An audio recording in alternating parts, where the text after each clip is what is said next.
Situation sécuritaire en RDC, une réunion d'urgence s'est tenue hier mardi autour du chef de l'État Félix Tshisekedi. Parmi les sujets abordés, la situation sécuritaire à la fois dans l'Est et dans la partie Ouest, spécifiquement dans la périphérie de Kinshasa avec le phénomène Mobondo. Le gouverneur Daniel Bumba est actuellement dans les viseurs de plusieurs enquêtes. Après le VPM de l'Intérieur et Sécurité, la présidence de la République a dépêché une mission de contrôle sur la gestion du fonds d'assainissement des Kinshasa-Fonac. En Thaïlande, les inondations provoquées par des pluies torrentielles dans le sud du pays ont fait au moins 33 morts. Ce bilan dit provisoire a été communiqué ce mercredi par le gouvernement de ce pays.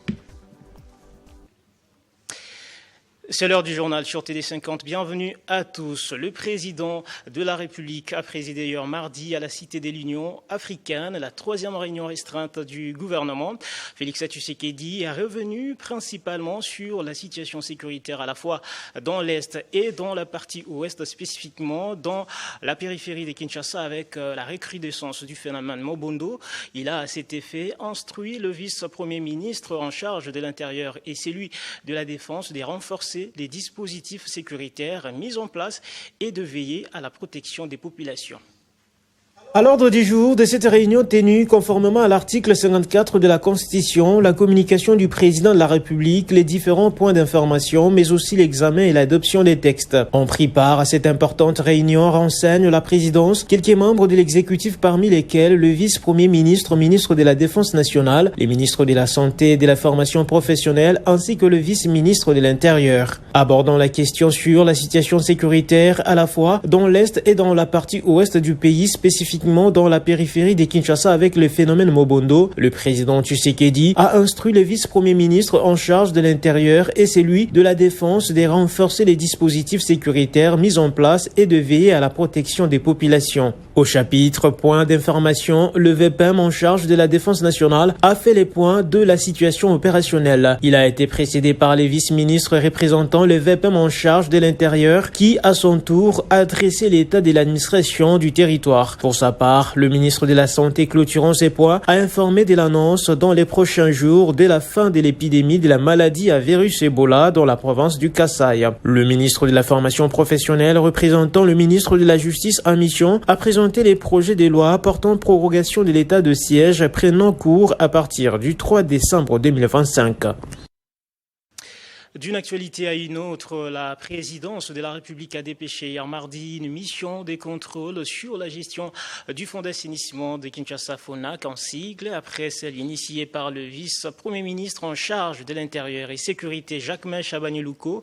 Cette double enquête met directement en cause le gouverneur Daniel Bumba, accusé de laisser Kinshasa sombrer dans l'insalubrité malgré des fonds alloués. 4 membres du cabinet du président sont dépêchés du 27 au 28 novembre 2025 dans la ville-province de Kinshasa. La mission est exécutée sous la coordination du directeur des cabinets, Anthony Kinzo. Après avoir tiré la sonnette d'alarme sur la nécessité urgente de mener des réformes électorales en vue d'éviter le chaos d'un nouveau cycle électoral, la synergie des missions d'observation citoyenne des élections organise une formation en faveur des leaders d'opinion afin de les outiller sur la gestion électorale. À l'approche d'un nouveau cycle électoral prévu en 2028, la synergie des missions d'observation citoyenne des élections multiplie des rencontres qui devraient permettre à toutes les parties prenantes au processus électoral d'améliorer leur regard sur les élections en République démocratique du Congo, devant les failles structurelles, le goût amer, les dysfonctionnements observés aux élections de 2023. La Cimoncel estime que les citoyens d'une république doivent être formés sur la construction de la démocratie, la gouvernance, la redevabilité, mais aussi la citoyenneté en vue d'améliorer la conduite des dirigeants politiques. Ceci permettra aux citoyens d'élire prochainement des dirigeants responsables et leur exiger des comptes. Les gens ne maîtrisent pas les fondamentaux de ce qu'est la démocratie, de ce qu'est la gouvernance, la citoyenneté, la redevabilité, qui sont là des notions de base sur lesquelles repose en réalité la solidité de la construction d'une nation qui avance. Et donc cet atelier vise à améliorer les connaissances des communicateurs, des leaders d'opinion dans ces notions de base, afin de leur doter des outils qui leur permettent de comprendre non seulement exactement la température du pays tel que les choses se passent, mais aussi de les doter des outils, des communications qui correspondent exactement à la démocratie que nous voulons construire. Il est important qu'on connaisse c'est quoi la démocratie, parce que après les gens se disent « Oh, la démocratie est impossible ». Mais la démocratie n'est pas impossible, ou alors il faut la tuer carrément. Mais l'autre notion de base, c'est la gouvernance. C'est quoi la gouvernance? On a des citoyens qui ont élu des représentants, mais qu'est-ce qu'on attend de ces élus? Donc on va toucher à la redevabilité. Et à part la redevabilité, il y a la citoyenneté elle-même. Vous voulez savoir, même si on prenait toutes les autorités et qu'on leur donnait 80% de la sagesse, si la population ne s'assume pas comme une population des citoyens, ces gens-là ne joueront pas leur rôle. Et donc il est important aussi de maîtriser qu'est-ce que le citoyen, quel est son rôle dans un pays, et d'aider les communicateurs à communiquer là-dessus. Pour rappel, la Cimoncel a déjà élaboré un rapport comportant 36 recommandations, dont 18 sont considérées comme prioritaires pour appuyer les réformes électorales jugées urgentes. Dans l'actualité également, dans une atmosphère empreinte de prestige et de cohésion, la notable du Grand Katanga, Nathalie Azizamunana, a offert un dîner d'honneur au chef coutumier du Katanga pour accueillir le vice-ministre des Affaires coutumières, Mwami Ndeze Katourebe Jean-Baptiste, en mission officielle dans la province. Une rencontre symbolique qui a réuni autorités traditionnelles et pouvoir central autour de la régularisation collective des arrêtés nationaux liés aux chefferies et groupements. Sous les lumières chaleureuses de la ville de Lubumbashi, au Golf Club, un dîner d'honneur a réuni ce lundi 24 novembre 2025 plusieurs autorités coutumières du Haut-Katanga autour de la notable du Grand Katanga et visionnaire de la Fondation Calixte Munana, Nathalie Azizamunana, figure influente et respectée du paysage socio-culturel et politique katangais. Cette rencontre prestigieuse s'inscrit dans le cadre de l'arrivée du vice-ministre national des Affaires coutumières, Mwami Ndeze Katourebe Jean-Baptiste, à mission officielle dans la province. L'événement organisé dans une atmosphère empreinte de convivialité et de dignité avait pour objectif de favoriser un échange direct entre les représentants du gouvernement et les chefs coutumiers. Autour des tables soigneusement dressées, tous les chefs coutumiers venus des 6 territoires composant le Haut-Katanga, à savoir Kambove, Kasenga, Kipushi, Mitwaba, Pweto et Sakanya. Nathalie Azizamunana, fidèle à son engagement en faveur de l'harmonie sociale et de la valorisation des autorités coutumières, a rappelé dans son mot de bienvenue l'importance de préserver les coutumes tout en accompagnant les réformes de l'État. Elle a salué la présence du vice-ministre qu'elle a qualifié de porte-voix légitime, des gardiens des traditions au sein du gouvernement national. En tant que leur enfant, leur fille, il était de mon devoir que je puisse organiser ce dîner fraternel qui nous a permis de beaucoup échanger et qui puisse aussi écouter leur ministre qui est aussi Mwami. Au nom de la solidarité nationale, je voulais montrer l'union et que nous sommes ensemble tous derrière le président de la République, chef de l'État, Félix-Antoine Tshisekedi Tshilombo. Les chefs coutumiers, nos pères, sont là pour accompagner et animer sa vision pour que le Haut-Katanga soit uni et que la paix règne. Dans son intervention, le vice-ministre des Affaires coutumières a expliqué les raisons de sa visite. Ici dans le Haut-Katanga, l'objet de notre visite est pour répondre au souhait du chef de l'État qui est la régularisation par arrêté collectif des arrêtés nationaux pour les autorités coutumières, chefs de groupement et chefs de chefferie. C'est un gros travail, mais c'est une reconnaissance et qui donne une sécurité juridique aux entités décentralisées. Ce dîner a aussi été l'occasion de voir les rôles que joue Nathalie Azizamunana dans la cohésion sociale et la mise en valeur de l'identité katangaise. Plusieurs chefs ont exprimé leur gratitude à son égard pour cette initiative qui renforce les liens entre les autorités coutumières et le pouvoir central. Un incident était survenu le 6 octobre dernier au sein de l'Assemblée provinciale du Congo central où des députés se sont livrés à des actes de vandalisme en pleine plénière. Une commission spéciale est désormais à l'œuvre et confirme les dégâts matériels, plusieurs blessés et promet des sanctions exemplaires contre les auteurs identifiés. La salle des plénières de l'Assemblée provinciale du Congo central a été le théâtre d'une scène de chaos en date du lundi 6 octobre 2025. Quelques minutes avant l'examen des pétitions visant les bureaux Montezolo, un accident inattendu éclate à la stupeur générale. Un groupe de députés provinciaux clairement visibles sur les images captées se livre à des actes de violence.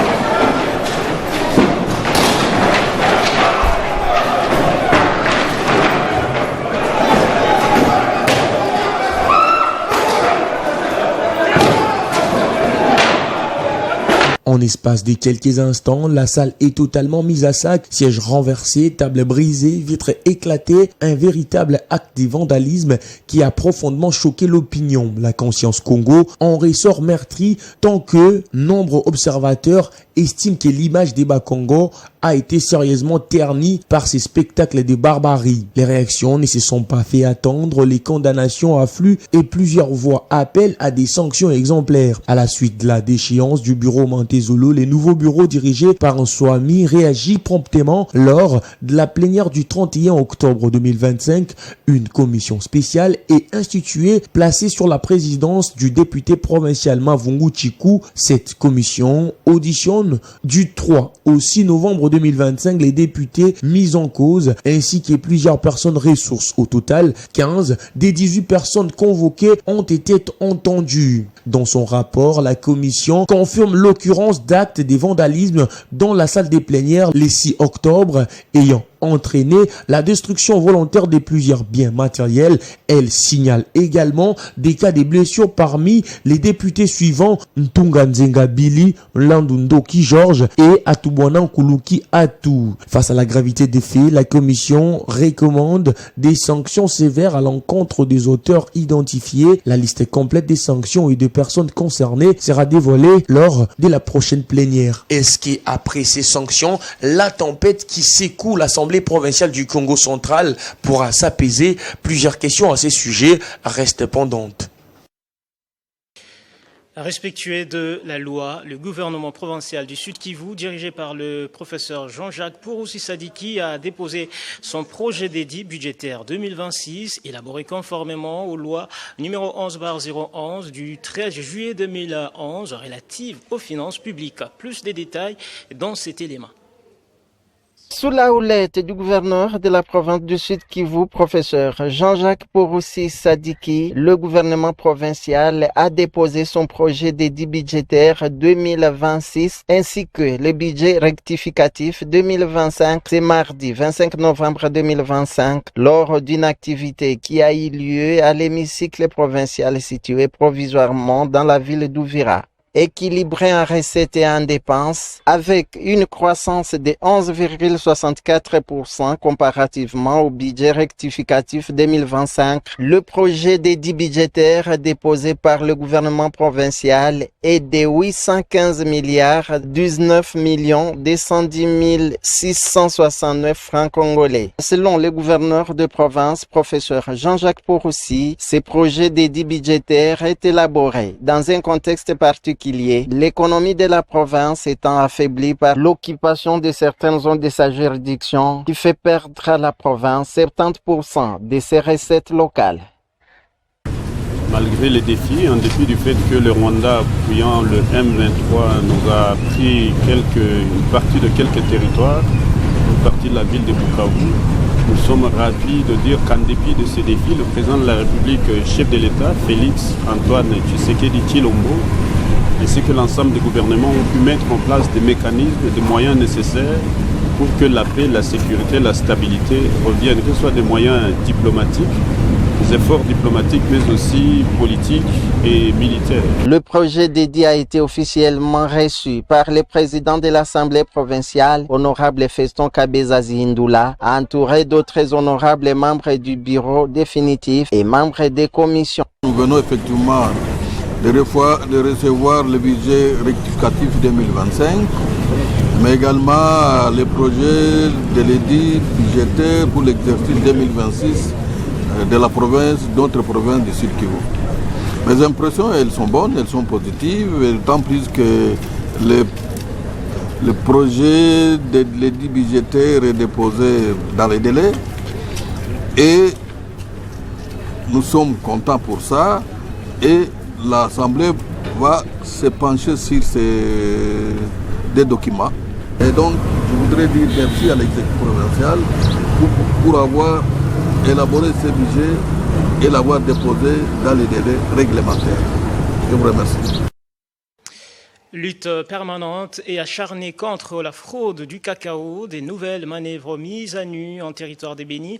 Une cargaison de cet or noir enfoui dans des bidons d'huile à première vue a été interceptée à la frontière congolaise des Kassindi. Désormais, toutes les cargaisons frauduleuses déjà interceptées seront mises en vente et les fonds seront affectés dans différents projets de développement en cours dans la province, annonce David Kamoua, directeur du cabinet du gouverneur du Sud Kivu, du Nord Kivu plutôt. Au nom de son Excellence, Monsieur le gouverneur de province, le général-major Eva Somo, de remercier tous les services et associations qui ont collaboré pour l'arrestation et le traquage des fraudeurs du cacao. Comme vous le savez, nous sommes pendant la période des grandes saisons et nous remarquons que les fraudeurs ne tarissent pas d'initiative pour changer des mécanismes de fraude. Comme vous le constatez ici, il s'agit de 16 bidons en apparence transportant de l'huile de palme, mais alors qu'en réalité, il s'agit du cacao. Et ce cacao a été saisi à Kassindi et nous annonçons ici au nom de l'autorité que nous allons poursuivre cette opération pour décourager tous les fraudeurs. Et désormais, le cacao saisi sera vendu et les résultats de cette vente seront affectés à la construction des infrastructures. Donc ici, nous voulons dire à tout le monde qui s'adonne à la fraude que désormais, la province et tous les services sont sans pitié puisque nous n'allons pas pardonner. Nous allons vendre tout ce que vous voyez là-bas. Vous voyez les gros camions derrière moi. Il y avait une grande quantité et vous voyez les bidons qui sont ici. Et toute cette quantité sera vendue pour les comptes du Trésor, mais également pour être affectée aux infrastructures. Donc, nous voulons encourager les services ici qui ont contribué et leur demander de redoubler encore d'efforts pour que nous puissions traquer toute personne qui va s'adonner à cette complicité de fraude du cacao dans notre province. En dehors de nos frontières en Thaïlande, les inondations provoquées par des pluies torrentielles dans le sud du pays ont fait au moins 33 morts. Ce bilan dit provisoire a été communiqué ce mercredi par le gouvernement qui a déclaré la veille l'état d'urgence dans le sud du pays. Depuis le jeudi dernier, plus de 1200 personnes ont été évacuées dans leur domicile. Le match du championnat national prévu ce mercredi dans le groupe B risque d'être reporté puisque les poteaux du stade Tata Raphaël sont déterrés par les agents de l'administration des stades Tata Raphaël et stade de Martyrs. Ces derniers réclament leurs arriérés des primes non payées par le ministre des Finances. Les agents du stade de Martyrs de la Pentecôte sont en colère. Ils réclament le paiement des 13 ans d'arriérés de primes s'élevant à 60 000 francs congolais par personne. Pour manifester leur désarroi, ces agents de l'administration ont organisé une manifestation hier sur les lieux de travail et aux installations du stade Tata Raphaël et du stade de Martyrs. Ces agents et cadres en colère ont brûlé des pneus, saccagé les archives de l'administration et dressé une barricade. Ils menacent par ailleurs d'empêcher toute activité au stade tant que leur situation n'aura pas été réglée. Ceux qui sont véhiculés, même pas 5 cadres. Au rappel des principaux titres avant la revue de presse. Situation sécuritaire en RDC, une réunion d'urgence s'est tenue hier mardi autour du chef de l'État Félix Tshisekedi. Parmi les sujets abordés, la situation sécuritaire à la fois dans l'Est et dans la partie Ouest, spécifiquement dans la périphérie de Kinshasa avec le phénomène Mobondo. Le gouverneur Daniel Bumba est actuellement dans le viseur de plusieurs enquêtes. Après le VPM de l'Intérieur et Sécurité, la présidence de la République a dépêché une mission de contrôle sur la gestion du fonds d'assainissement de Kinshasa, FONAC en sigle. En Thaïlande, les inondations provoquées par des pluies torrentielles dans les sud du pays ont fait au moins 33 morts. Ce bilan dit provisoire a été communiqué ce mercredi par le gouvernement. On passe à la deuxième partie de ce journal, mesdames, messieurs.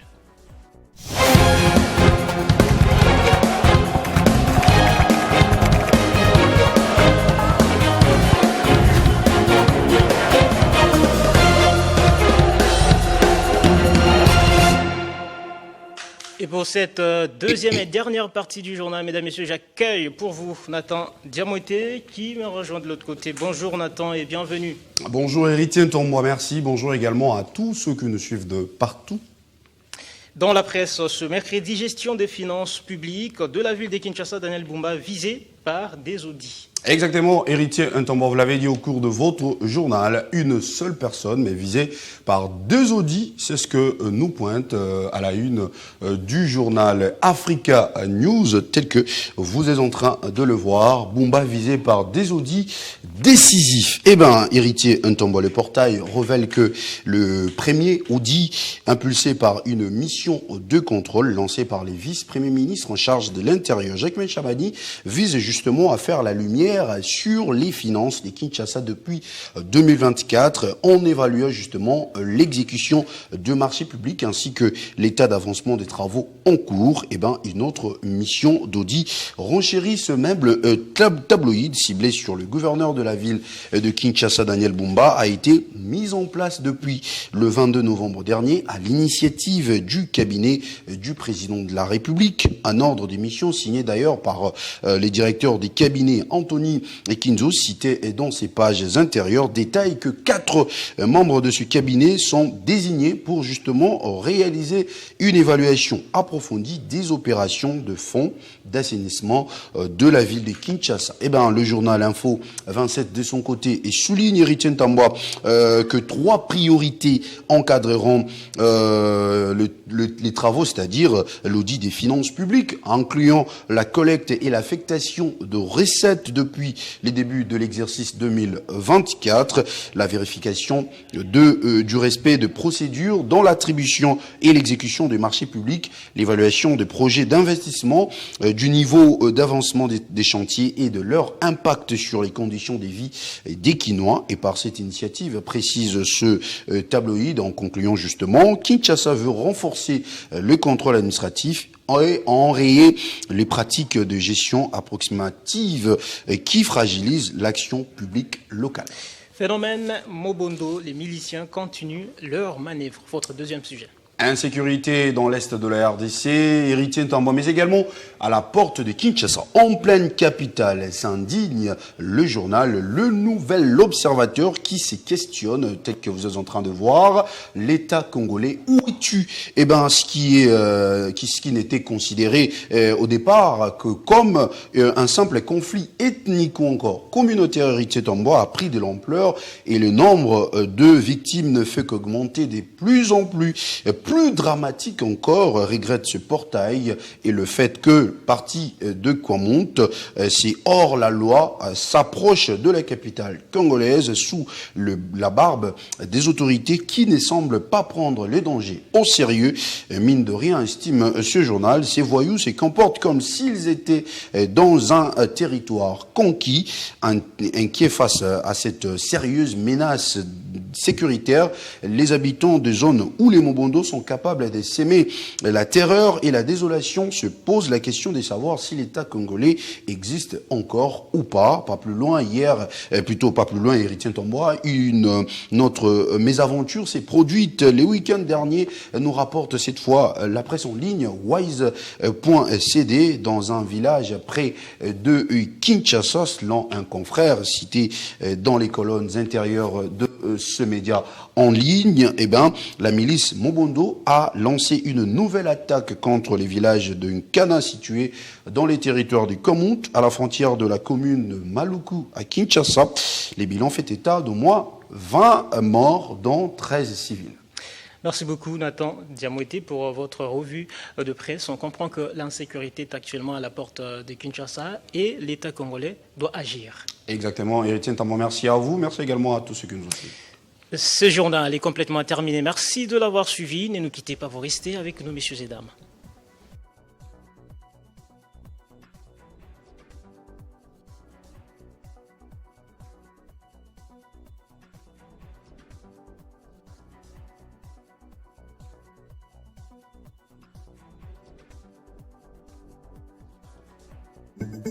Retrouvez toute l'actualité en continu sur www.tele50.cd.